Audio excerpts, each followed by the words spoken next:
નમો ભગવતે વાસુદેવાય.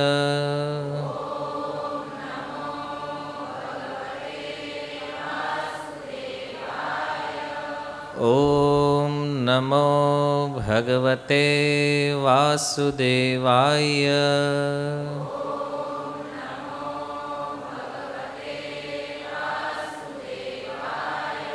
ઓમ નમો ભગવતે વાસુદેવાય.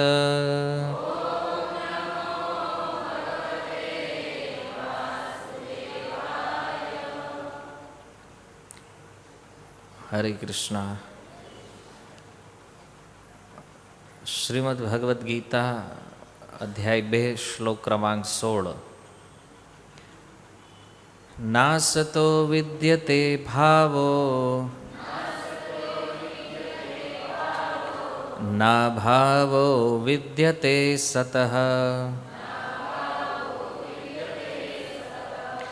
ઉભયોરપી દ્રષ્ટોંત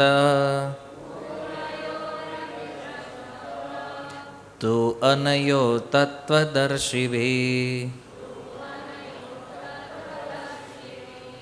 નાસતો વિદ્યતે ભાવો ના ભાવો વિદ્યતે સતઃ ઉભયોરપી દ્રષ્ટોંત તુ અનયોસ્તત્વદર્શિભિ. નાસતો વિદ્યતે ભાવો ના ભાવો વિદ્યતે સતઃ ઉભયોરપી દ્રષ્ટોંત તુ અનયોસ્તત્વદર્શિભિ. ન કદી નહીં અસત અસતનો વિદ્યતે છે ભાવ સ્થાયિત્વ ન કદી નહીં અભાવ પરિવર્તનનો ગુણ વિદ્યતે છે સતઃ શાશ્વતનો ઉભયો બંનેનો અપી પણ દ્રષ્ટ જોવામાં આવ્યો અંત નિષ્કર્ષ તો ખરેખર અનયો એમનો તત્વદર્શિભિ સત્યના દ્રષ્ટાઓ દ્વારા. અનુવાદ: સત્યના દ્રષ્ટાઓ એવા નિષ્કર્ષ પર આવ્યા છે કે અસત ભૌતિક શરીરનું કોઈ સ્થાયિત્વ નથી અને સત આત્માનું કોઈ પરિવર્તન નથી. આ બંનેની પ્રકૃતિના અધ્યયન દ્વારા એમણે આવો નિર્ણય કર્યો છે. ભાવાર્થ: પરિવર્તનશીલ સંસારનો શરીરનો સર્વ જીવોને સર્વ સમય માટે પ્રબુદ્ધ કરવાના હેતુથી ભગવાન ભગવદ્ ગીતાનો ઉપદેશ આપે છે. શ્રીલ પ્રભુપાદ કી જય. હરે કૃષ્ણ. તો અહીંયા 16 નંબર શ્લોકની અંદર ભગવાન હવે એક અલગ પ્રકારની ચર્ચા પ્રારંભ કરી રહ્યા છે. અત્યાર સુધી જે ચર્ચા થઈ છે પાછળના 2 શ્લોકમાં 14 અને 15 નંબરની અંદર, ત્યાં ભગવાન સુખ અને દુઃખની અનુભૂતિ અને એ અનુભવને પ્રાપ્ત કેવી રીતે કરવો, એ પ્રાપ્ત થયા પછી એનું પરિણામ શું નીકળે છે એની ચર્ચા ભગવાન કરી રહ્યા છે. જો બીજો અધ્યાય જે છે ને એનું નામ છે સાંખ્ય યોગ. સાંખ્ય યોગનો અર્થ શું છે? જ્યાં તત્વનું સંખ્યાપૂર્વક નિરૂપણ થયું છે. જેટલા પણ તત્વો છે એને બહુ ડિટેલની અંદર ભગવાન વર્ણિત કરી રહ્યા છે, એટલે એને સાંખ્ય યોગ કીધો છે. ખાસ કરીને અહીંયા શરીર અને આત્મા એ બંનેનો શું ભેદ છે, આત્માની સ્થિતિ કેવી છે, શરીરની સ્થિતિ કેવી છે, બંનેના લક્ષણો કેવા છે, તો એ સાંખ્ય યોગની ભગવાન શરૂઆત કરી રહ્યા છે આ શ્લોકથી. અત્યાર સુધી તો કેવું હતું કે આમ ભગવાન દૂરથી બતાવતા હતા અર્જુનને સાંખ્ય યોગ. આગળના જે શ્લોકો આપણે 11 નંબરથી 15 નંબર સુધી જે ચર્ચા કરી એ દૂરથી સાંખ્યનું દર્શન છે. જેવી રીતે તમે અહીંયા બેઠા છો અને આપણે કહેવું હોય કે ભાઈ એક લાઇટ ત્યાં દૂર છે હે ને, અને એક લાઇટ છે અહીંયા આપણી નજીક. તો ભગવાન ધીરે ધીરે જે ચર્ચા આગળ વધી રહી છે એમાં સાંખ્ય યોગથી નિકટ લઈ ગયા છે. તો આ શ્લોકની અંદર ભગવાન એવું કહે છે કે તત્વદ્રષ્ટાઓ જે છે, તત્વદ્રષ્ટાનો અર્થ છે જે લોકો વાસ્તવિક પરિસ્થિતિને જાણવાવાળા છે, અથવા જેણે એ પદાર્થોનું અવલોકન કર્યું છે અને અવલોકન કર્યા પછી કોઈ નિર્ણય ઉપર આવ્યા છે, તો એનો નિર્ણય શું છે એ તત્વદર્શી વ્યક્તિઓના નિર્ણયને ભગવાન અહીંયા બતાવી રહ્યા છે.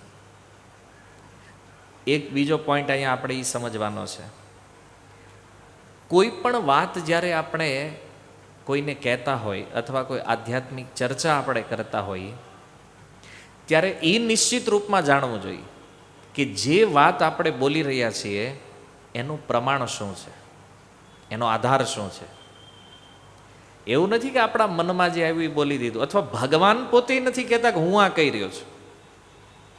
એણે કીધું છે જે તત્વદર્શી લોકો છે, અર્થાત કોઈ વસ્તુને એના તત્વથી ઠીક ઠીક જાણે છે, જે આવા લોકોનો આ નિર્ણય છે, અર્થાત અધ્યાત્મવાદીઓ.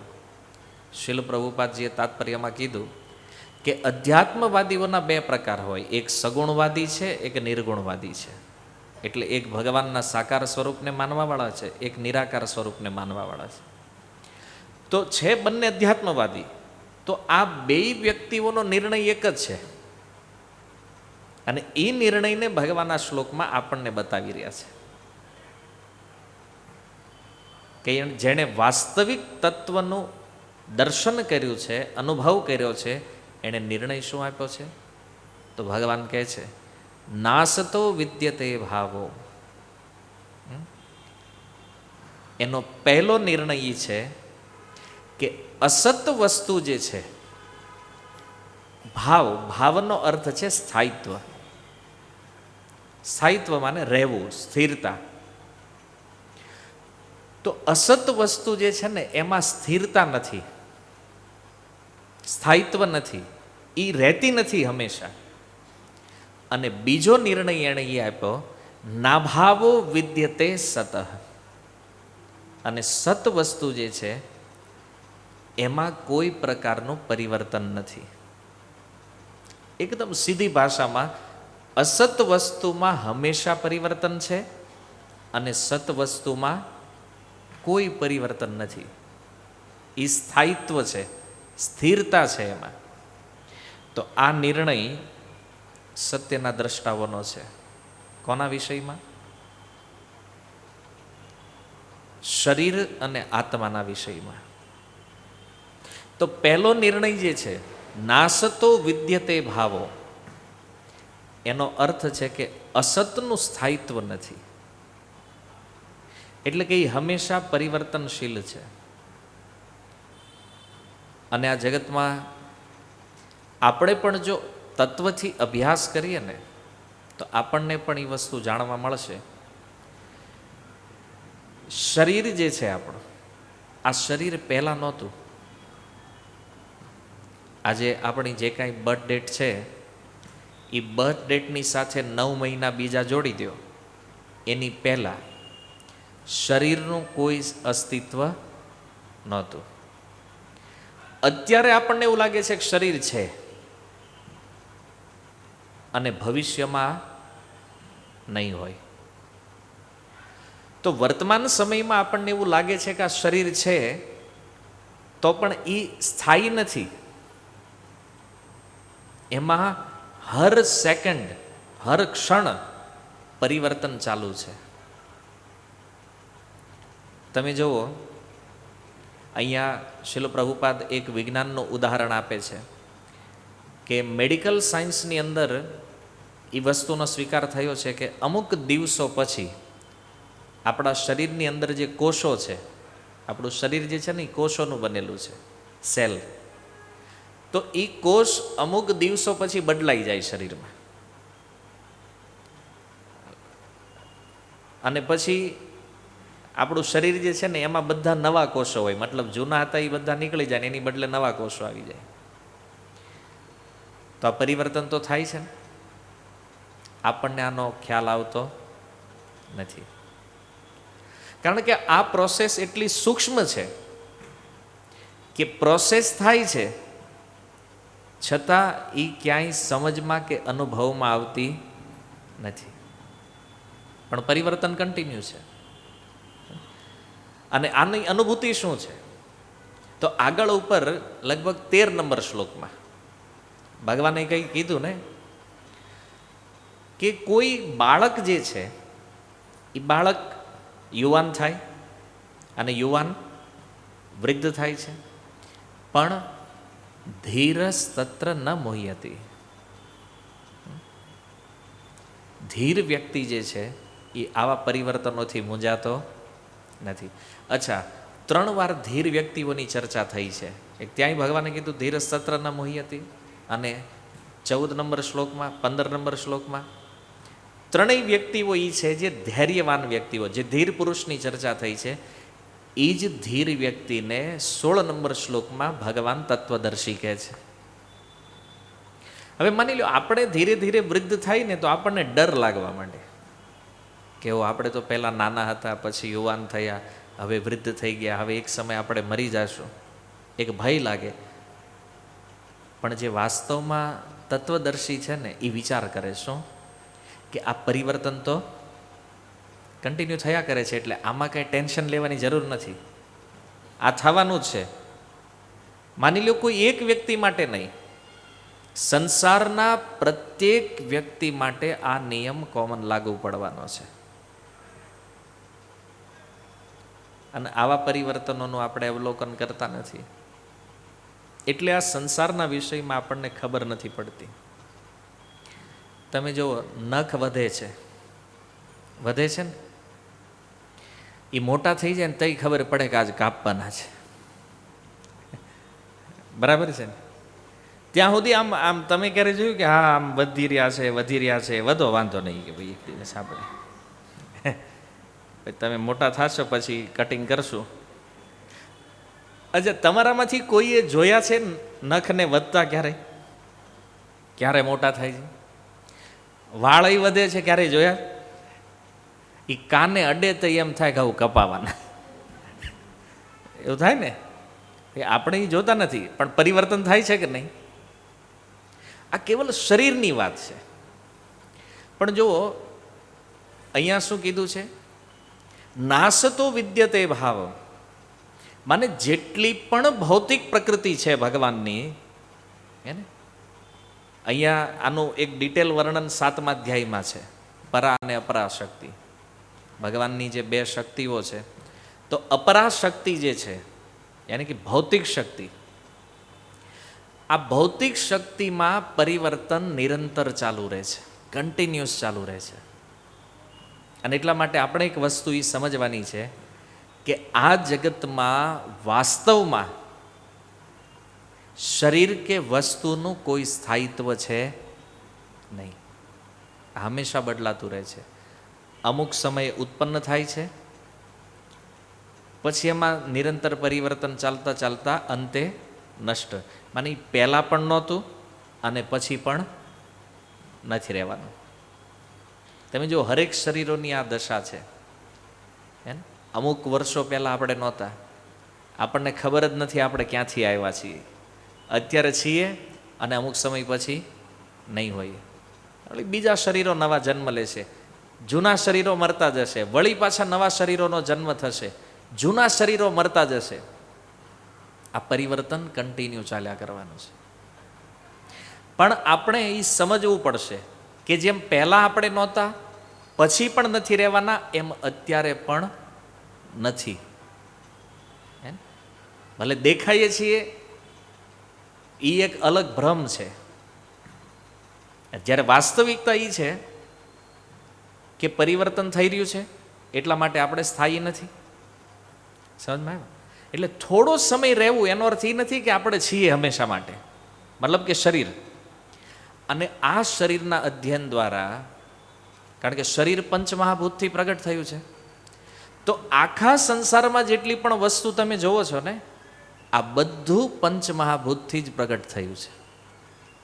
અને એટલા માટે જે પરિવર્તન શરીરમાં દેખાય છે એ જ પરિવર્તન આ સંસારની હરેક વસ્તુઓમાં જોવામાં આવશે. તમે જો આ સ્કૂલનું જે બિલ્ડિંગ છે, આ અમુક સમય પહેલાં નહોતું અને અમુક સમય પછી નહીં રહે, પણ એમાં પરિવર્તન થયા કરે. શું કામ? કારણ કે એક સમયે બહુ નવું લાગતું હતું, અત્યારે જૂનું થયું છે. હજી 2 વર્ષ પછી આવશો તો ઓર જૂનું, 20 વર્ષ પછી આવશો તો ખંડેર, 25 વર્ષ પછી પ્લોટ હતું એમ નામ, વળી પાછ નવી બિલ્ડિંગ બનશે. હે, નવું કન્ટિન્યુ પરિવર્તન છે. કોઈ સ્પીકર, કોઈ ગાડી, અથવા જે કાંઈ વસ્તુઓ છે, કપડાં, તમને જેટલું જેટલું આંખોથી દેખાય છે, આ હરેક વસ્તુ છે ને અસતથી ઉત્પન્ન થયેલી છે, અને એટલા માટે એમાં કન્ટિન્યુ પરિવર્તન થવાનું છે. તમે ગમે એટલી ટ્રાય કરો કે નહીં આને રોકવું છે, આને અટકાવવું છે, એ થવાનું નથી. તો એક આશ્ચર્ય એ છે કે જે વસ્તુમાં કોઈ સ્થાયિત્વ નથી, જે વસ્તુ સ્થિર રહેવાની નથી, આપણે એના માટે કેટલો પ્રયાસ કરીએ છીએ. હે, બીજા નક્કી છે નથી રહેવાનું, આપણું શરીર નથી રહેવાનું, આ ફિક્સ છે. છતાં આપણે વિચાર કરીએ આને કંઈક એવું ખવડાવો કે આ ટકે હરખે, આને કંઈક એવું પહેરાવો કે આ કંઈક આમ સુંદર દેખાય. અરે ગમે એ ટ્રાય કરો ભાઈ, હે ને. આજે જે પરિસ્થિતિ છે ને એ કાલે રહેવાની નથી. અને જો એટલું સૂક્ષ્મ પરિવર્તન છે કે એક ક્ષણ પહેલા વસ્તુની જે સ્થિતિ હતી ને એ અત્યારે નથી, પણ આપણને આ ખબર નહીં પડે. કેમ? કારણ કે સૂક્ષ્મ છે. કોઈ મશીન દ્વારા યદિ માપવામાં આવે તો આપણને ખબર પડે કે 1 મિનિટ પહેલાં આ લેપટોપ જેટલું જૂનું હતું એ અત્યારે નથી, અત્યારે પાછું 1 મિનિટ વધારે ઓર જૂનું થઈ ગયું. સમજમાં આવી? હજી હમણાં અડધી કલાક રહે તો અડધી કલાક પછી પાછું, પણ એ દેખાય ને આપણે એનું એ છે હર શુક્રવારે જે હોય એ. પણ આ વાસ્તવિકતા નથી. અમારી લોકોએ પાવરફુલ માઇક્રોસ્કોપ દ્વારાનો અભ્યાસ કરવા મળે તો ખબર પડે, હા, કે ભાઈ આટલા સમય પહેલાંથી આ વપરાશમાં આવ્યું છે અને એટલું ઘસાણું છે. હે ને, આજે ટેકનોલોજીના માધ્યમથી લોકો કાર્બન ડેટિંગ થિયરી જે છે એનાથી સમય જોવે છે ને કે આટલા 1000 વર્ષ પહેલાંની આ વસ્તુ છે કે આટલા 1000 વર્ષો પહેલાં હતું. તો જો પરિવર્તન નિત્ય થઈ રહ્યું છે, એટલે સૌથી મોટી વસ્તુ એ છે કે આવા કોઈ પણ ભૌતિક પદાર્થોની અંદર આપણે એટેચમેન્ટ રાખવાની જરૂર નથી. કારણ કે પરિવર્તનનો અર્થ છે વિનાશ, એનો નાશ એક દિવસ નિશ્ચિત છે. તો અર્જુનના મનમાં જે વસ્તુ આવી ગઈ છે કે ભાઈ યુદ્ધ થવાના કારણે મારા જે સ્નેહીઓ છે એનું મૃત્યુ થશે, તો એનો ઉત્તર ભગવાન અહીંયા આપી રહ્યા છે કે અર્જુન, યુદ્ધ નહીં થાય તો પણ એનું મૃત્યુ તો નિશ્ચિત. કારણ કે આ શરીરો સ્થાયી નથી, એ હંમેશા રહેતા નથી. અને એની સામે જે સત તત્વ છે તો એનો અભ્યાસ કરવાની જરૂર છે. સત એટલે શાશ્વત, જેમાં કોઈ પરિવર્તન નથી, જે હર હંમેશ માટે એવો ને એવો જ રહે છે, એ છે આત્મા, યાની કે આપણે પોતે, આપણું ઓરિજિનલ સ્વરૂપ. તો તો આત્માની અંદર કોઈ પરિવર્તન નથી. ઘણીવાર આપણને એવું થતું હોય કે આત્માનું શું થતું હશે, ક્યારેક નાનો થતો હશે, મોટો થતો હશે, પણ આવું કાંઈ છે નહીં. એ આત્મા જ્યારથી છે ત્યારથી લઈ અત્યાર સુધી અને અનંત સમય સુધી ભવિષ્યમાં એ આત્માને કોઈ જ અસર થવાની નથી. એનું સ્વરૂપ જેવું છે એ હર સમય માટે એક જ સમાન રહે છે.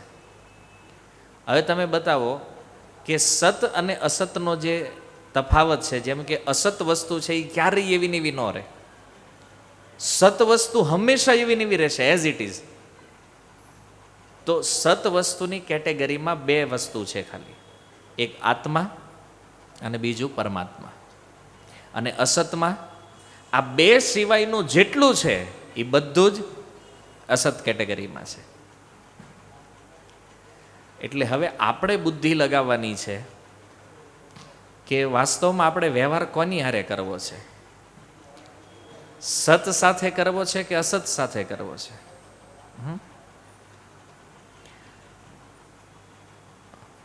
કોની સાથે વ્યવહાર હોવો જોઈએ? સત સાથે. અને આપણે કરીએ જ કોની હારે? અસત સાથે. કારણ શું છે? બેમાંથી એક પણના સ્વરૂપની આપણને ખબર નથી. અસતનું સ્વરૂપ કેવું છે એ ખબર નથી, સતનું સ્વરૂપ કેવું છે એ હાવ ખબર નથી.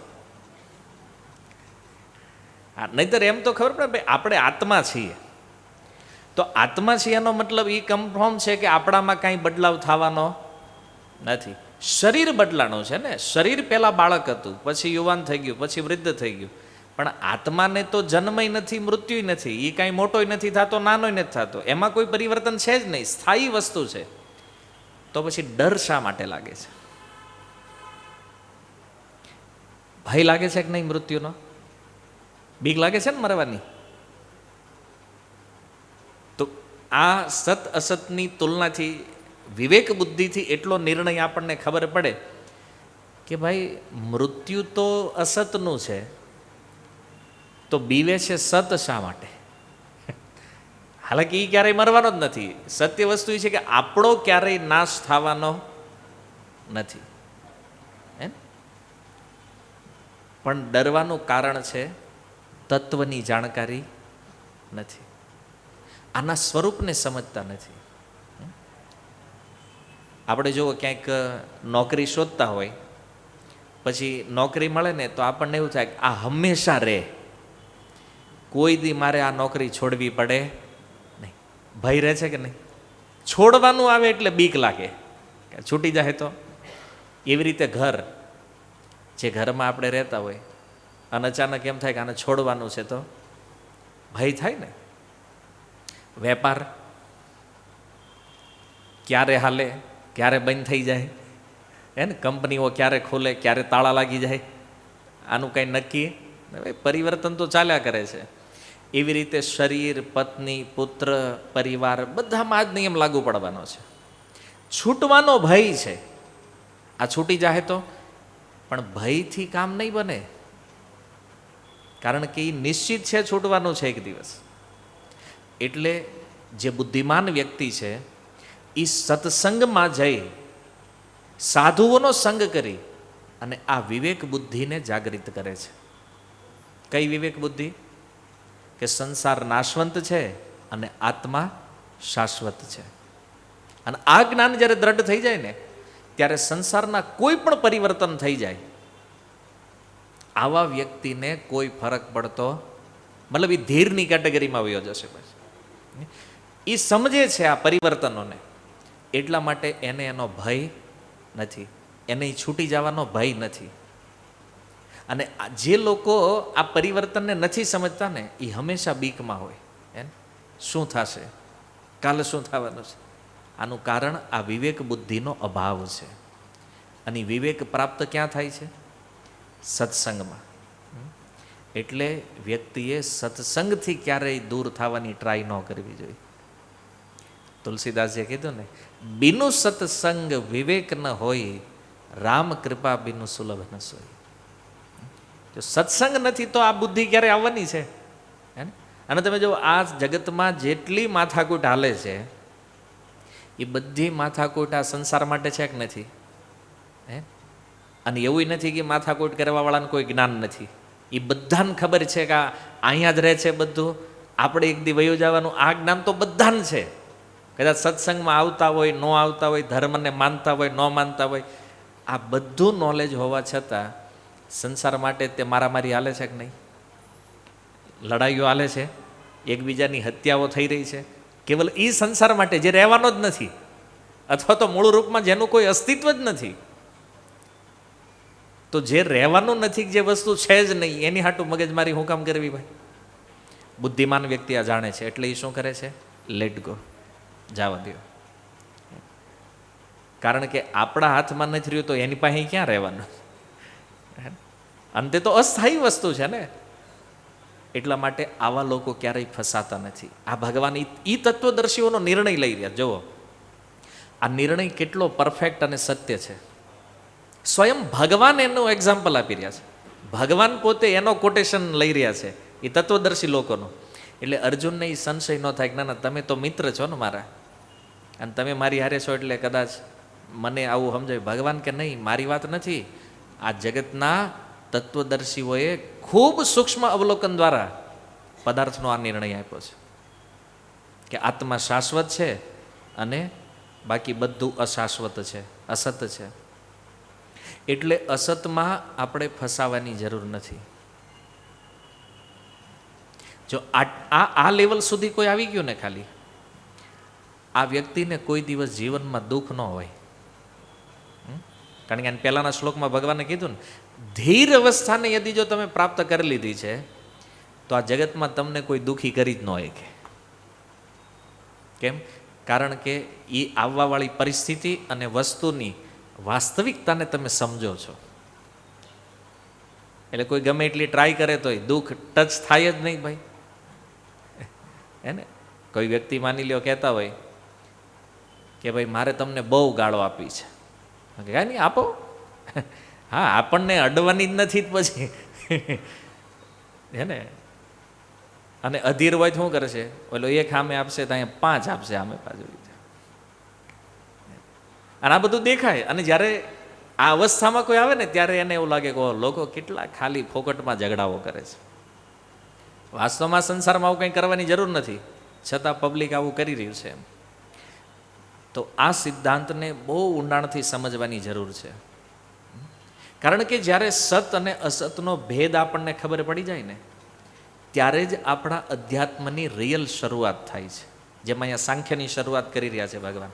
આ અધ્યાત્મનું એક પહેલું સ્ટેપ છે, સમજ્યા? કારણ કે અસત અને સતની સ્વરૂપ તાત્વિક વસ્તુ જ જો ખબર ન હોય આપણને, તો પછી આપણે તે લડાઈ તો એની હાટું જ કરવાના કે નહીં? પ્રોબ્લેમ તો એના માટે જ રહેવાનો છે કે નહીં? એટલે આ સિદ્ધાંતને સમજવો બહુ જરૂરી છે. જો લોકો સંસારને બદલવાની ટ્રાય કરે છે બહુ, પણ એને ખબર નથી કે આને બદલવાની જરૂર નથી. તેમ કાંઈ ન કરો તો આ બદલાતું રહેશે. કારણ કે આ ઓટો મોડમાં ભગવાને મૂકી દીધું છે આને. આમાં કાંઈ સ્વિચ નથી કે ભાઈ હાલો હવે અહીંયા સ્વિચ દબાવો તો જેને મરવાનો ટાઈમ થયો છે નીકળો, હાલો ભાઈ બધા. આ બધું ઓટોમેટિક ચાલ્યા જ કરે છે. એટલે આપણે પરિવર્તનની જરૂર નથી, કારણ કે અસતમાં ઓલરેડી પરિવર્તન ઇનબિલ્ટ છે. પણ લોકોને શું લાગે, ના ના આપણે થોડુંક બદલાવી નાખીએ, હે ને, પરિવર્તન લાવવું છે. અને પણ એ જરૂર નથી. જ્યારે સમય આવે ને ત્યારે એ ઓટોમેટિક પરિવર્તન થઈ જાય. આપણે કંઈક લાવવું છે જ ન આવે. સમય એના માટે એક બહુ મોટો પડકાર છે. અને જેવી રીતે આ તત્વદર્શી લોકોએ આ સમજી લીધું છે, એમ અહીંયા ભગવાન આપણને શિક્ષા આપી રહ્યા છે કે આપણે પણ તત્વદર્શી બનવું પડશે. એવું નથી કે બસ ખાલી હર શુક્રવારે આવો છો, સત્સંગમાં બેઠા, સાંભળી લીધું, બહુ મજા આવી, પ્રસાદ ખાઈને નીકળ્યા. જે વસ્તુને શ્રવણ કરી રહ્યા છે ને એને કેવી રીતે પ્રેક્ટિકલ જીવનમાં આપણે એપ્લાય કરી શકીએ, આ ભગવદ્ ગીતાને સમજવાની છે. કારણ કે જો અર્જુન જે સ્થિતિમાં છે, આપણે સેમ સ્થિતિમાં છીએ અત્યારે. એને પરિવારોમાં મોહ, રાજ્યમાં એટેચમેન્ટ છે ને, જે એ સેમ એટેચમેન્ટ અત્યારે આપણને આપણા પરિવારોમાં, આપણા બિઝનેસમાં, આ બધી જગ્યાએ છે કે આપણે આને છોડવું નથી. ગમે એ થાય, ગીતામાં ભલે કીધું હોય તું શરીર નથી આત્મા છો, પણ એ તોય ભાઈ આપણું એ આપણું છે. સમજમાં આવ્યું? એટલે એક સાંભળી લેવું, સાંભળીને પછી પાછું બોલી નાખવું અને જીવનમાં આચરણ, આ ત્રણેય વસ્તુ અલગ છે. માની લો ઘણી વાર લોકો કહે હા આપણે શરીર નથી આત્મા છીએ. એવો કેમ ખબર પડી? ના, સત્સંગમાં જઈએ ને અમે ભાઈ, મને કહે એટલે અમને આવડી ગયું આપણે આ શરીર નથી, આપણે આત્મા છીએ. હે, પણ કેટલો સમય આત્માના લેવલ ઉપર રહીએ છીએ? એક ક્ષણય નહીં. હે ને, જ્યારે કંઈક લાલચ, કોઈ ભૌતિક પરિસ્થિતિ ઉત્પન્ન થાય વળી પાછા હતા નાન્યા. શરીરના મોટા ભાગે તો દેહાત્મ બુદ્ધિના સ્તર ઉપર જ રહીએ છીએ આપણે. હે ને, એટલા માટે આને વારંવાર સાંભળવું જરૂરી છે. અને જ્યારે એ ધીરે ધીરે અનુભવમાં આવે ને તો સ્થિતિ બદલાય, નહીતર તો હતા ત્યાં જ પાછા. એટલા માટે ભગવાન ઈ સમજાવે છે અને પ્રભુપાદજી પણ કહે છે તત્વદર્શી બનવું પડશે. મતલબ કે તત્વનું દર્શન કરતાં શીખવું પડશે કે ભાઈ રિયાલિટી શું છે, તો આપણે વ્યવહાર સારી રીતે કરી શકીએ છીએ. જો તત્વદર્શી બનવા માટે આપણે પહેલાં તો એ સમજવું પડશે કે આત્મા જે છે એ ક્યારેય ઉત્પન્ન થયો નથી કે ક્યારેય એ નાશ પણ થયો નથી. જેવી રીતે શીલ પ્રભુપાદ એક ગાડીનું એક્ઝામ્પલ આપે છે. પ્રભુપાદજી એક વ્યક્તિને એક ગાડી બતાવીને કીધું, એ કે આ મરી ગઈ? તો કે ના. પણ આંખને પૂછવામાં આવે કે ભાઈ ગાડી મરી ગઈ, તો આંખ શું કહે છે? હા મરી ગઈ. કારણ કે હવે આપણી આંખ સામે નથી. હે ને, માની લો ત્યાંથી બીજી ગાડી નીકળી,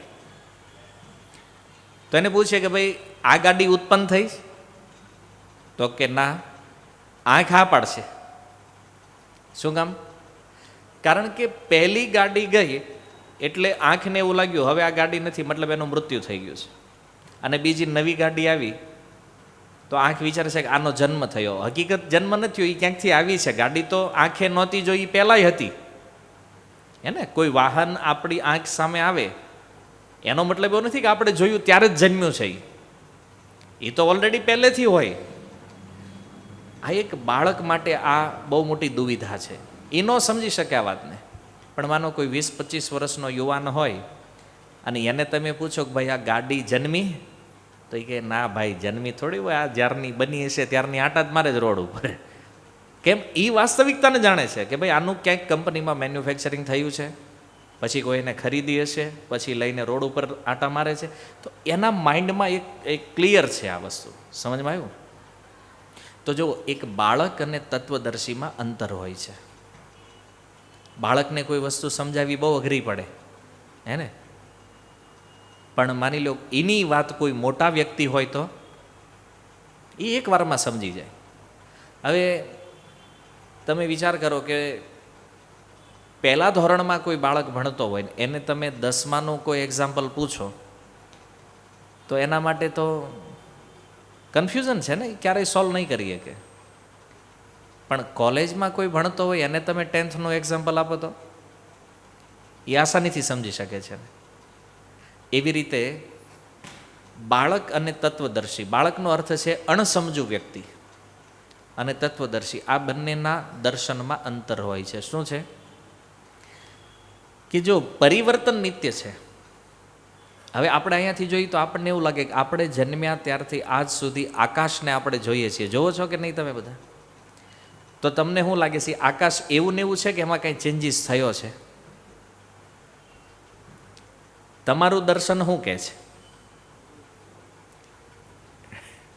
કે ઉપર જવાનો ટાઈમ જ નથી.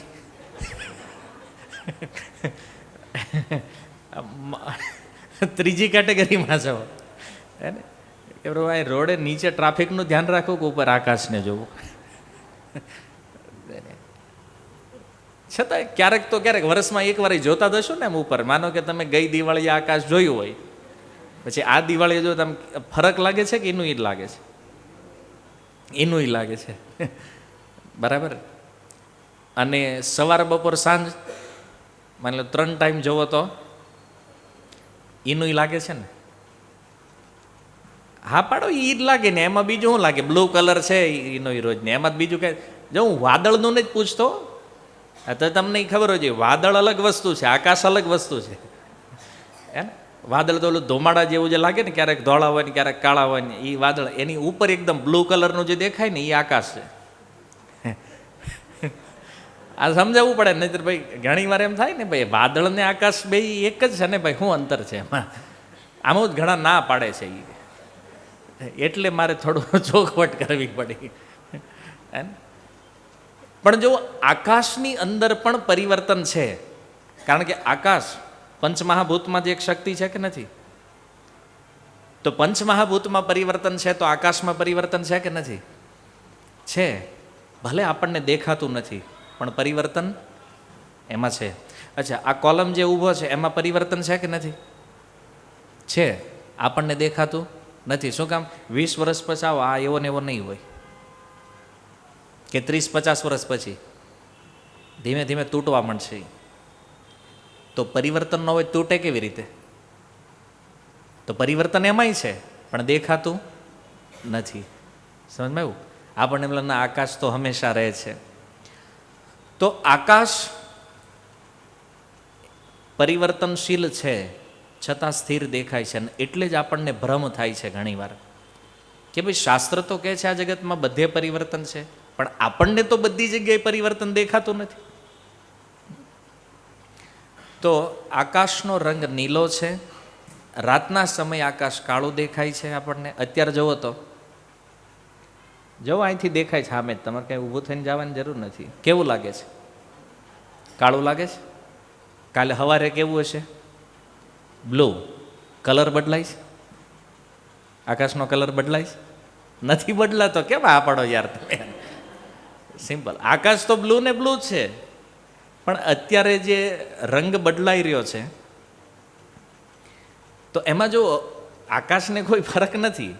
હે ને, મેં કીધું એમ પહેલું જે સૂક્ષ્મ પરિવર્તન છે એ એક અલગ મેટર છે, પણ આ જે ડેઇલી પરિવર્તન અત્યારે જે દેખાય છે આપણને, તો એમાંય ભ્રમ છે. મૂળ રૂપમાં આકાશ નીલું છે. અત્યારે તમે અમેરિકા ફોન કરો, ત્યાં દિવસ છે ને એને પૂછો તો ઉપર જો ભાઈ આકાશ કેવા કલરનું છે, તો કે અમારા અહીંયા બ્લુ છે, તો કે અમારા અહીં કાળું થઈ ગયું છે. સમજાય? તો આ રીતે પરિવર્તનનો એક નિયમ છે. તો તત્વદર્શી બનવું હોય ને તો આ રીતે જોવું પડશે બધું, હરેક પદાર્થને, હરેક ઘટનાઓને આ રીતે આપણે એની ઉપર વિચાર કરવો પડે છે. તો એની જે રિયાલિટી છે ને એ ખબર પડે આપણને કે નહીં આકાશ તો નીલું જ રહે છે, પણ ભાઈ રાત્રિ છે અત્યારે એટલા માટે આપણને અહીંથી કાળું દેખાય છે. હકીકત એના કલરમાં કોઈ ચેન્જીસ આવ્યો નથી. તો આને કહેવાય તત્વદર્શન. અને એક બાળક જે છે એને તમે પૂછો આકાશના વિષયમાં તો એ તો કે હા આકાશ તો છે રોજ જેવું છે એવું ને એવું. તો બેયના જોવામાં અંતર છે કે નથી? તો તત્વદર્શન કોને કહેવાય? કે જ્યાં વ્યક્તિ એ વસ્તુના મૂળ વાસ્તવિક રૂપ સુધી પહોંચે, એની અંદર જે કાંઈ ફેરફારો હોય, જે કાંઈ પરિવર્તનો છે એને સમજે, એની નોંધ લે, હે, આ તત્વદર્શન છે.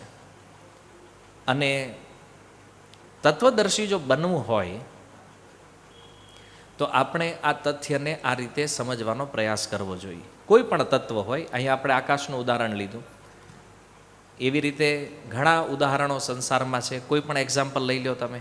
જેવી રીતે પાણીનું તત્વ સમજવું હોય તો એને તમે તત્વથી જાણો તો ખબર પડે આમાં હાઇડ્રોજન છે, ઓક્સિજન છે, એને અણુઓ મળે છે, પાણીનું સ્વરૂપ બને છે. આ ક્યારેક વરાળમાં પણ પરિવર્તિત થાય છે, વરાળથી પાછું પુનઃ પાણીના રૂપમાં પણ એનું પરિવર્તન થાય છે. એવું થાય છે ને.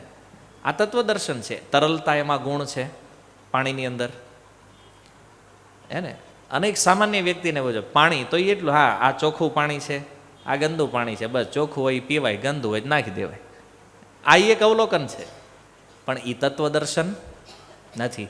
જ્યારે કોઈ કહે ભાઈ H2O, ભાઈ હાઇડ્રોજન ઓક્સિજન આ બધા તત્વોથી મળીને પાણી બને છે, એનું બંધારણ આ છે, આ જ્યારે વસ્તુ મળે છે ને એ તત્વદર્શન છે, કે જ્યાં તમે પાણીના બંધારણને સમજો છો. આ કેવી રીતે બન્યું છે, એનું સ્વરૂપ શું છે, કેવી રીતે કાર્ય કરે છે એને. તો તત્વદર્શન અને સામાન્ય દર્શનમાં ફરક છે. તો અહીંયા ભગવાન બતાવી રહ્યા છે ના ભાવો વિદ્યતે સત. ચાલો, અસત વસ્તુના વિષયમાં ખબર પડી ગઈ ને કે અસત શું છે. હવે સતના વિષયમાં ભગવાન કહે છે તો સતની બે વસ્તુ હોય, એક રૂપ અને એક મૂલ્ય. આપણે સતના વિષયમાં જે ભાવ શબ્દ પ્રયોગ થયો છે તો એ ભાવના બે અર્થ લઈ શકાય. એક તો ભાવનો અર્થ છે રૂપ અને બીજું છે ભાવનો અર્થ મૂલ્ય, યાની કે વેલ્યુ. તો અહીંયા સૌથી પહેલાં આપણે સમજીએ રૂપ.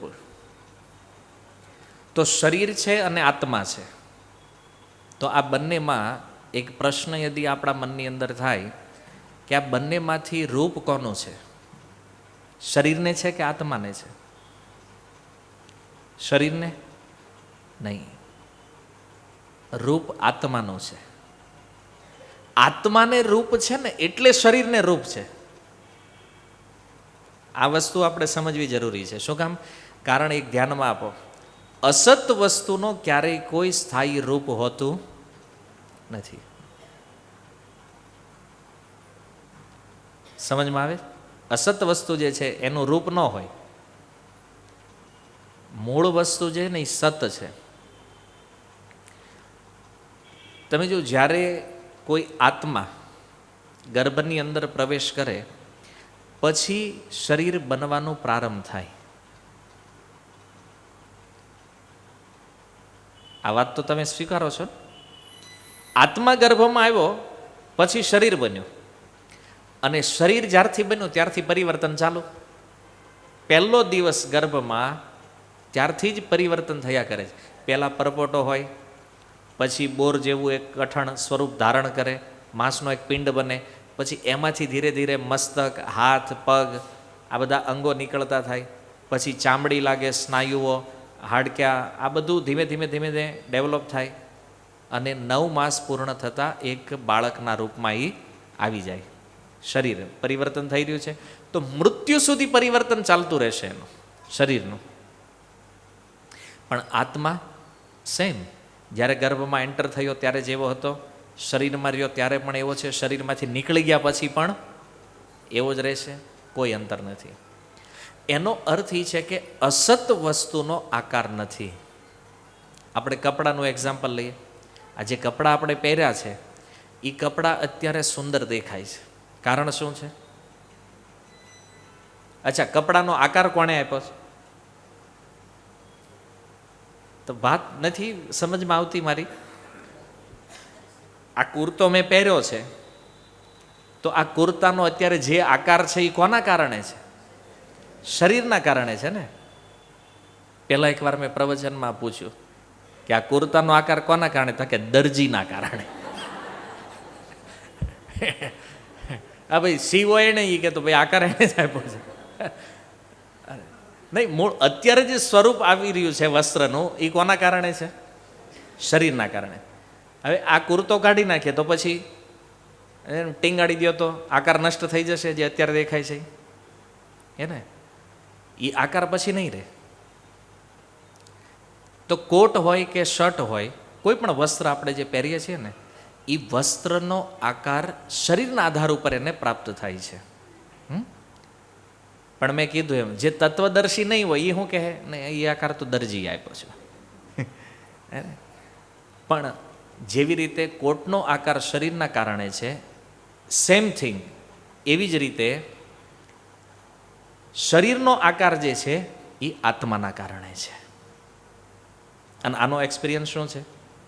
ગમે એટલો માણસ રૂપાળો હોય, સારો દેખાતો હોય, ગમે એવું સારું શરીર હોય, આત્મા એમાંથી નીકળી જાય અને 5 દિવસ કેવલ એને એ શરીરને તમે ક્યાંય મૂકી દો, 5 દિવસ ખાલી, એટલે એનો આકાર ધીરે ધીરે નષ્ટ થવાનું ચાલુ થઈ જાય. અને 10 દિવસમાં તો લગભગ કંકાલ સિવાય બીજું કાંઈ નહીં વધે. સ્ટોરેજમાં રાખીને સાચવવું એક અલગ વાત, પણ એને નોર્મલ તમે કોઈ શરીરને ગમે ત્યાં મૂકી દેશો તો એનો આકાર પછી એને ગમે એટલું સાચવવાની ટ્રાય કરો, એનો આકાર હચવાય નહીં. શા માટે નથી રહેતું એ સ્વરૂપ? કારણ કે મૂળ આકાર હતો ને કોના કારણે છે? આત્માના કારણે.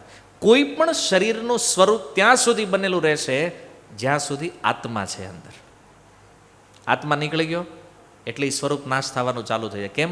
કારણ કે જડ પદાર્થને કોઈ સ્વરૂપ હોતું નથી. આ શરીર પહેલાં માંસનો એક પિંડ હતું, પણ એમાં આત્મા એન્ટર થયો ને એટલે એ પિંડનું આ સ્વરૂપ છે જે અત્યારે આપણે એકબીજાને જોઈએ છીએ ને, કાળા ગોરા, લાંબા ઊંચા નીચા, આ બધા હે ને. એ શરીર એક સુંદર રૂપ મળ્યું આત્માના કારણે. આત્મા નીકળે એટલે તરત એ ક્ષણથી આનો આકાર બદલવાનો શરૂ થઈ જાય. તો એનો અર્થ તો એ છે ને કે આકાર મૂળ કોનો છે? આત્માનો છે. તો તત્વદર્શી વ્યક્તિઓ આ રીતે જોવે છે શરીર અને આત્માને. જ્યારે સામાન્ય વ્યક્તિ શું વિચારે છે? અરે આકાર તો શરીરને જ છે ને ભાઈ, બહારથી તો આ જ દેખાય શરીરને, પણ એ આકારનો મૂળ સ્ત્રોત આત્મા છે. જેમ મેં કીધું ને, આ કુર્તો પહેર્યો છે પણ એ શરીર છે ને એટલે આ કુર્તો આવો દેખાય છે, એમાં આત્મા છે ને એટલે શરીર આવું દેખાય છે. સમજમાં આવ્યું? તો મૂળ આકાર આત્માને છે, કારણ કે એ સત તત્વ છે. અસત તો જડ પદાર્થ છે, અને જડ પદાર્થનો કોઈ આકાર ન હોય એને આપણે જેવો આકાર આપીએ એવો એ. હવે તમે વિચાર કરો, આ થાંભલા સીધા પૃથ્વીમાં જ નીકળ્યા હતા. આને બનાવવા પડે, આને ભાઈ રાઉન્ડ બનાવવો છે, ચોરસ બનાવવો છે, કેટલી હાઇટ લેવી છે, એ બનાવવું પડે, એ રેડીમેડ ન નીકળે. તો આ જગતમાં જે કાંઈ પંચમહાભૂતનો આકાર છે એનું મૂળ કારણ સત વસ્તુ છે. આ તત્વદર્શીઓનું અવલોકન છે એને. હવે માની લો તમે એક સુંદર કોટ પહેરીને કોઈ મેરેજમાં જાઓ અને પછી જે યજમાન હોય એ એમ કેવો, આવો આવો કોટ ભાઈ, હે ને, કોટના ખીચામાં 2-4 બરફીના બટકા મૂકી દે, 2-4 મોહનથાળ મૂકે, હે ને, કોટને ખવડાવે ને એને તે પીવડાવે ને બધું કોટનું ધ્યાન રાખે, તો પછી કેવું લાગે તમને? હે ને, તમે એને કહો ને ભાઈ હું ઓરિજિનલ અહીંયા છું, તું મારી વેલ્યુ કરતો નથી અને કોટની વેલ્યુ કરે છે, કોટને પ્રશંસા કરે છો, હે ને. કોટ કોઈ વેલ્યુએબલ વસ્તુ નથી, માણસ વેલ્યુએબલ છે. એવી રીતે અંદરનો વ્યક્તિ જે છે ને, આત્માની કિંમત છે, શરીરની કિંમત નથી. કારણ કે એ સત વસ્તુ છે અને શરીર જે છે ને એ અસત છે. એમ તો એક તર્ક, એક લોજિકથી યદિ આપણે વિચાર કરીએ કે ભાઈ કોઈ પણ શરીરનો આકાર જે છે એ ત્યારે જ એને સુવ્યવસ્થિત રૂપમાં પ્રાપ્ત થાય કે જ્યારે આત્મા હોય. તો પછી વિચાર કરો કે જે આત્મા શરીરને આકાર આપે છે, તો એવું કેવી રીતે બને કે એ આત્માનો જ કોઈ આકાર નથી? વાત સમજમાં આવે? જે આત્માથી શરીરને આકાર મળે છે, તો પછી આત્મા સાકાર છે કે નિરાકાર છે? આત્માનો આકાર છે કે નથી? છે. એટલે જ બીજાને આકાર આપી શકે છે. પણ આત્માના આકારમાં એક વિશેષતા એ છે, ના ભાવો વિદ્યતે સત. આત્માનો જે આકાર છે ને કોઈ દી વિખાય નહીં. શરીરો વિખાઈ જાય, આત્મા ક્યારેય નહીં વિખાય. તો આ છે રૂપ, અને ઉપનિષદોમાં પણ વર્ણન છે. એટલા માટે આ તત્વદર્શી લોકો આત્માના રૂપને સ્વીકાર કરે છે કે આત્માનું સ્વરૂપ છે. બીજું છે મૂલ્ય. જો આત્મા શરીરમાં રહે છે તો એની વેલ્યુ કોઈ દી ઓછી ન થાય કે ચાલો આજ મનુષ્યના શરીરમાં છે તો આત્માની વેલ્યુએશન વધારે છે, પછી પશુના શરીરમાં વયો જાય તો પાછી ઘટી જાય, કે કીડીના શરીરમાં ગયો તો હાવ ઓછી, હે ને. શેર માર્કેટ જેમ અપડાઉન નહીં થાય કે ભાઈ નીચેની યોનિઓમાં જાય એમ આત્માની વેલ્યુ ઓછી થાય ને ઉપરની યોનિઓમાં વધતી જશે, હે ને. નહીં. જો મૂલ્ય આત્માનું છે તો 3 એક્ઝામ્પલથી આપણે એને સમજીએ કે શરીરની અંદર આંખ, કાન, નાક, ઘણા બધા અંગો છે, અને તમને પૂછવામાં આવે કે આની કિંમત લગાવો. ભાઈ આંખની કિંમત કેટલી આવશે, નાકની કેટલી છે, કાનની કેટલી છે, આ કિંમત કોણ લગાવશે? ડૉક્ટર, હે ને. હવે બધા જ અંગોનું એક મૂલ્ય ડૉક્ટર નક્કી કરી દે કે ભાઈ આ અંગ આટલા રૂપિયાનું છે. તો અત્યારે જે રીતે કિડની ડોનેશન ચાલે છે ને, કોઈ એક શરીરની કિડની બીજા શરીરમાં નાખે, તો માની લો કિડની જેણે આપી એ માણાય મરી ગયો અને જેણે લીધી એ મરી ગયો,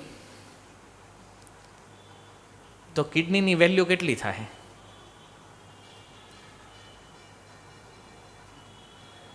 તમે વેપારી છો ને, કેટલી કિંમત થાય? 0. 2 લાખ 5 લાખ આપીને લીધી હતી ભાઈ, તો 0 થઈ જાય ને, હે ને? તો એની વેલ્યુએશન ત્યાં સુધી છે જ્યાં સુધી આત્મા એ શરીરમાં હોય તો જ કિડનીના 5 લાખ આવે. આત્મા ન હોય તો, માની લો કોઈ વ્યક્તિનું મૃત્યુ થઈ ગયું છે, એની 2 કિડની ખરાબ હતી ને મરી ગયો, પછી કોકની હારી એકદમ ફ્રેશ 2 કિડની કાઢીને એમાં લગાવો તો એનું કાંઈ વેલ્યુએશન ખરી? નહીં રે. કોઈ પણ અંગનું ટ્રાન્સપ્લાન્ટ જે થઈ રહ્યું છે ને, તો એની વેલ્યુએશન ત્યારે બનવાની છે જ્યારે આત્મા એ શરીરમાં હોય. હવે આત્માન્ય છે જ નહીં, ગમે માનો કોઈ મરી ગયો, એને હાર્ટ એટેક આવ્યો ને મરી ગયો, તો હૃદય બીજું નાખો, જીવિત થશે? નહીં થાય. કોઈ પણ અંગ ત્યાં સુધી જ કાર્ય કરશે જ્યાં સુધી આત્મા વિદ્યમાન છે. અને આત્મા નીકળ્યા પછી આખું શરીર ફેરવી નાખો, બધું મગજ નવું નાખી દો, હૃદય નવું નાખી દો, કિડની નવી નાખી દો, બધી નસો નવી નાખી દો. હાલો આ સુધી વિજ્ઞાન પહોંચ્યું નહીં, પણ આપણે પહોંચી જાય. બધું જ ફેરવી નાખો આખે આખું, છતાં માણસ જીવિત થાય? કોઈ વેલ્યુએબલ બનશે? નહીં બની શકે એને. એટલે વેલ્યુ આત્માની છે. જ્યાં સુધી શરીરમાં આત્મા છે ત્યાં સુધી બધા અંગોની કિંમત છે, અને ન તો કોઈની કિંમત આવતી નથી.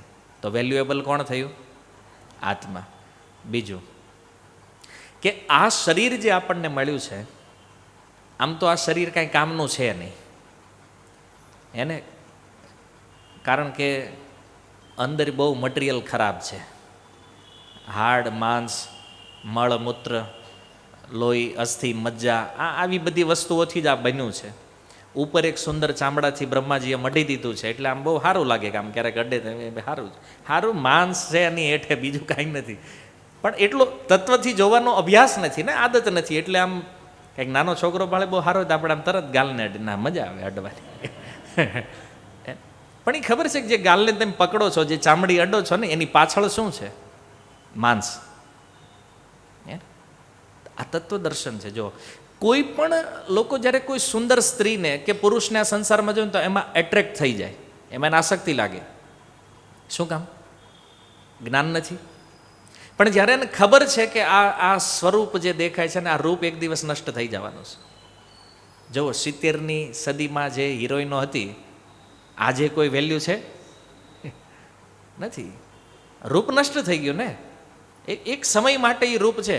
પણ આપણે જ્યારે જોઈએ છીએ કે શરીરો છે, ત્યાં જે આપણે કાંઈ એને સ્પર્શ કરવાની ઈચ્છા રાખીએ છીએ, એને ટચ કરવાની ઈચ્છા રાખીએ છીએ, પણ વાસ્તવિકતા એ છે કે શરીરમાં છે શું? એને લોહી માંસ સિવાય બીજું તો કાંઈ છે નહીં.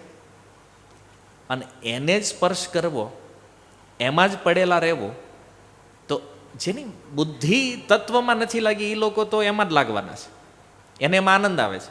પણ જે તત્વદર્શી વ્યક્તિ છે એ જાણે છે કે નહીં, આનંદ આમાં નથી. કેમ? આ અસત છે અને એક દિવસ આ પણ નષ્ટ થઈ જવાનું છે. એટલે જેને રૂપ નથી મળ્યું એને અફસોસ ન કરવો જોઈએ. ઓહો, આ લોકો એટલા ગોરા અને આપણે તો એટલા કાળા હું કામ બનાવ્યા છે ભગવાન. કોઈએ પોતાના રંગ રૂપ ઉપર બહુ કોમેન્ટ લેવાની જરૂર નથી. કેમ? ગમે એવું રૂપ હોય એ પણ એક દિવસ નષ્ટ થઈ જવાનું છે, અને નાશ જ થવાનું છે. તો પછી વેલ્યુ શું છે? પણ તત્વદર્શી આને સમજી શકે, સામાન્ય માણસ નહીં. અને એટલે લોકો રૂપ પાછળ ભાગે છે. તમે જો એક બહુ સુંદર કથા આપણા આચાર્યો કહેતા, એક બહુ સુંદર સ્ત્રી હતી. તો એક છોકરો હતો બહુ કામી, અને એણે નક્કી કર્યું ગમે થાય આ સ્ત્રીનો ભોગ કરવો છે. એટલે એણે એ સ્ત્રીને જઈને કીધું કે ભાઈ મારી ઈચ્છા છે, મારે તમારી સાથે ભોગ કરવાની. તો સ્ત્રી કીધું કાંઈ વાંધો નહીં, તું અઠવાડિયા પછી આવજે. તો જે જગ્યા એણે કીધું આ સ્થાન ઉપર આવવાનું છે, એક અઠવાડિયા પછી એને બોલાવ્યો અને એ વ્યક્તિ ત્યાં આવ્યો અને એક સ્ત્રીને હતી અને પૂછ્યું કે પેલી સ્ત્રી ક્યાં છે, મને 8 દિવસ પહેલાં મળી હતી અહીંયા, એણે મને અહીંયા આવવાનું કીધું. તો એણે કીધું હું જ છું. તો ઓળખી કેમ ન ગયો ખબર છે? કારણ કે 8 દિવસ પહેલાં જે રૂપ હતું એમાંનું 1% રૂપ પણ 8 દિવસ પછી આજે નહોતું. એમાં એકદમ શરીર હુકાઈ ગયેલું ને ખાલી હાડ પિંજર હોય ને એવું શરીર થઈ ગયું આખું. તો એ યુવાને પૂછ્યું એ સ્ત્રીને કે તારું જે રૂપ હતું એ ક્યાં ગયું બધું આમાં? તો કે આ જે 5 ઘડા જે છે ને, મેં મારું રૂપ એમાં ભરી દીધું છે. તો એક ઘડાનું આમ ઢાંકણું ખોલ્યું ને તો ઉલટી કરેલું હોય ને બધું, એ ઉલટી ભરેલી એમાં વોમિટ. આમ માથું આમ ઢાંકણું ખોલ્યું, માથું ફાડી નાખે એવી દુર્ગંધ આવી રહી. તો તરત બંધ કરી દીધું. બીજો ઘડો ખોલ્યો તો એમાં મૂત્ર, ત્રીજો એમાં મળ. હે ને, આ રીતે એ ઘડામાં શરીરથી નીકળવાવાળા આ બધા ગંદા પદાર્થો એમાં ભર્યા હતા. અને એ યુવાને પૂછ્યું સ્ત્રીને, આ શું છે? બોલે તને રૂપ મારું બહુ પસંદ છે ને, રૂપની લાલસા છે ને, આ મારું રૂપ આ જ છે. કેમ? તો કે 8 દિવસ સુધી મેં કન્ટિન્યુ જુલાબની ગોળી લઈ અને મારા શરીરમાં જે રૂપ હતું ને એ રૂપને મેં આ ઘડામાં ભરી દીધું છે. આ વાસ્તવિકતા છે. તો એને ભાન થઈ ગયું કે વાસ્તવમાં તત્વથી કોઈને સમજાવવા માટે ક્યારેક એક ઘટના બહુ પર્યાપ્ત હોય છે. તો રૂપના જે પૂજારીઓ છે એના માટે વાસ્તવમાં સમજવા જેવું છે કે શરીરના રૂપ શું છે? હાડ માંસ સિવાય બીજું કાંઈ નથી. અને આપણે રૂપ કોને માને? ચામડીનો કલર રૂપ છે ખાલી. આત્માનો રૂપ જે છે એ વાસ્તવિકતા છે. તો આને સમજવું જરૂરી છે. તો આત્માના મૂલ્યની સામે શરીરનું મૂલ્ય જે છે ને એ હંમેશા ઘટતું જશે. આજે આપણે ગમે એટલા સુંદર હોઈએ, માની લો મોડલિંગના બિઝનેસમાં જે લોકો કામ કરતા હશે એને ખબર હશે કે કોઈ મોડલ એટલી સુંદર હોય, આજે એને જે ભાવ પૈસા મળી રહ્યા છે એના કામના, એ એને ભવિષ્યમાં મળશે? માનો 20 વર્ષ પછી એને મળશે? નહીં, કારણ કે 20 વર્ષ પછી રૂપની કોઈ વેલ્યુ નથી. તો શરીરની વેલ્યુ ઘટતી જાય ને દિવસે દિવસે. માની લો તમે જોબ કરવા માટે ક્યાંય જાઓ છો, ભાઈ તમે વૃદ્ધ થઈ જાઓ તો તમને ઓફિસમાં રાખશે કોઈ? તમે કહો ભાઈ મેં આખી જિંદગી તારે ત્યાં કામ કર્યું. એ ગમે એ હોય ભાઈ, અત્યારે તમારામાં હવે સક્ષમતા નથી એટલે તમારા, અને રહેવું હોય કે ભાઈ 2000 5000 આપશો, રહેવું છે. પહેલાં તમે 1 લાખ રૂપિયાનો પગાર લેતા હતા, હવે કેટલામાં આવી જાઓ? 5000. વેલ્યુ શરીરની ઘટી કે નહીં? હે, ડાઉન થાય. જો મહાભારતમાં અનેક યોદ્ધાઓના શરીર નાશ થવાના હતા અને જેના માટે અર્જુન શોક કરી રહ્યા છે. હે ને, પણ જુઓ અર્જુનને ખબર નથી કે યુદ્ધમાં ભલે શરીર નષ્ટ થઈ જાય પણ એના જે આત્મા છે એને ઉત્તમ ગતિ પ્રાપ્ત થવાની છે. હે ને, તો જીવાત્માની તુલનામાં શરીરની કોઈ વેલ્યુ નથી. આત્મા સત છે, સતચિત્ત આનંદમય છે, શાશ્વત તત્વ છે અને એની સામે આ પંચભૂત નાશવંત શરીર છે. તો વસ્તુ ચાહે ભૌતિક હોય કે આધ્યાત્મિક, પણ એમાં વેલ્યુ તો સત વસ્તુની જ થાય. એને તો તત્વદર્શી વ્યક્તિઓ જે છે એ સતના રૂપને પણ જાણે છે અને એના મૂલ્યને પણ જાણે છે. એવું નથી તત્વદર્શી લોકો ખાલી આત્માને જ જાણે છે, એ આત્માની સાથે સાથે શરીરને પણ જાણે છે. આત્માના બધા લક્ષણો ખબર છે ને, તો સામે એને શરીરના પણ બધા જ લક્ષણો ખબર છે. આ શરીર શું છે, કેવી રીતે કાર્ય કરે છે, કેમ ઉત્પન્ન થાય છે, આમાં શું પરિવર્તનો છે, આનું પણ જ્ઞાન છે. અને આ સાચો તત્વદર્શી છે. જો એક સાઈડનું નોલેજ હોવું ને એ તત્વદર્શન નથી. નોલેજ બંને સાઈડનું હોવું જોઈએ. તમને રાત્રિના વિષયમાં જાણકારી છે તો તમને દિવસની પણ જાણકારી હોવી જોઈએ, તો તમે સાચા તત્વદર્શી બનશો. જો તમને વિદ્યાની ખબર છે તો તમને અવિદ્યાની પણ ખબર હોવી જોઈએ. જો તમે અવિદ્યા ન જાણતા હોય ને તો તમારી વિદ્યાની કોઈ વેલ્યુ રહેશે, કારણ કે તમને બધું સાચું જ લાગશે. તમને અહીં કાંઈ ખોટું છે જ નહીં. એટલે તુલનાત્મક અધ્યયન જે છે બંનેમાં તો એ જરૂરી છે. એટલા માટે અહીં જો ભગવાન કહે છે કે આ તત્વદર્શીઓએ ખાલી આત્માનો અભ્યાસ નથી કર્યો, આત્માની સાથે શરીરનો પણ અભ્યાસ કર્યો છે. શરીરનું પણ પૂર્ણ નોલેજ છે અને આત્માનું પણ પૂર્ણ નોલેજ છે. અને એટલા માટે એનો ફાયદો શું છે કે કોની સાથે કેવો વ્યવહાર કરવો, શરીર સાથે કેવો વ્યવહાર કરવો અને આત્મા સાથે કેવો વ્યવહાર કરવો, આ તત્વદર્શીઓ બહુ સારી રીતે જાણે છે. અને આને જ સાંખ્ય કહેવામાં આવે છે. આ સાંખ્ય યોગ છે. જો આપણા શરીરની અંદર 24 તત્વ છે, પંચ મહાભૂત પૃથ્વી, જળ, અગ્નિ, વાયુ, આકાશ. 5 જ્ઞાનેન્દ્રિયા છે, કાન, નાક, ત્વચા, નેત્ર અને જીભ. 5 વિષયો છે, શબ્દ, સ્પર્શ, રૂપ, રસ અને ગંધ. અને 5 કર્મેન્દ્રિયો છે, વાણી, હાથ, પગ, ગુદા અને લિંગ. 3 સૂક્ષ્મ તત્વ છે, મન, બુદ્ધિ અને અહંકાર. આ 24 થયા. 25મું તત્વ છે આત્મા અને 26મું છે પરમાત્મા. હવે જો આત્મા અને પરમાત્મા બે સત તત્વ છે, એટલે તમે આત્માનો અભ્યાસ કરો તો તમને પરમાત્મા કેવા છે, કોણ છે, એ ઓટોમેટિક ખબર પડી જાય. કેમ? કારણ કે સતમાં 2 કેટેગરી છે અને એ બે એક જ હરખા છે, આત્મા અને પરમાત્મા. એટલે આત્માનું વિશ્લેષણ જો સમજી લેશો તો પરમાત્માનું ઓટોમેટિક સમજાઈ જશે. અને એટલા માટે અહીંયા પ્રભુપાદજીએ સત વસ્તુને આત્મા કીધું છે. કોઈક વિદ્વાનોએ ગીતાની ટીકામાં સતને પરમાત્મા પણ કીધું છે. પણ અહીંયા આત્મા વધારે ઉચિત શા માટે છે? એટલા માટે કારણ કે આત્માને સમજવાથી પરમાત્મા સમજાઈ જાય. અને અસતમાં તો કોઈ ટેન્શન જ નથી. શરીરને સમજી ગયા એટલે આખી જગતની એક જ થિયરી છે. પછી બધા અસત પદાર્થોમાં એક જ સિદ્ધાંત લાગુ પડવાનો છે. તો અજ્ઞાનથી મોહિત થયેલા જે જીવ છે એના માટે ભગવાનના ઉપદેશની આ શરૂઆત છે, આ શ્લોક જે છે. તો અજ્ઞાનના નિવારણ માટે આરાધક અને આરાધ્ય વચ્ચેના સનાતન સંબંધની પુનઃસ્થાપના કરવાની હોય છે. જો આપણે જ્યારે આ ભૌતિક જગતના વિષયમાં સમજશું ને અને પરમાત્માના વિષયમાં જાણશું, કારણ કે આત્મા તો આપણે પોતે છીએ, તો આપણને એ સમજમાં આવવું જોઈએ કે આ જગતથી સંબંધ તોડવાનો છે અને પરમાત્મા ભગવાનથી સંબંધ જોડવાનો છે. એ ક્યારે થાય? આ બેયને જાણતા હોય તો. નહીંતર ઊંધું થાય. ભગવાનથી સંબંધ તૂટે અને સંસારથી સંબંધ જોડાઈ જાય.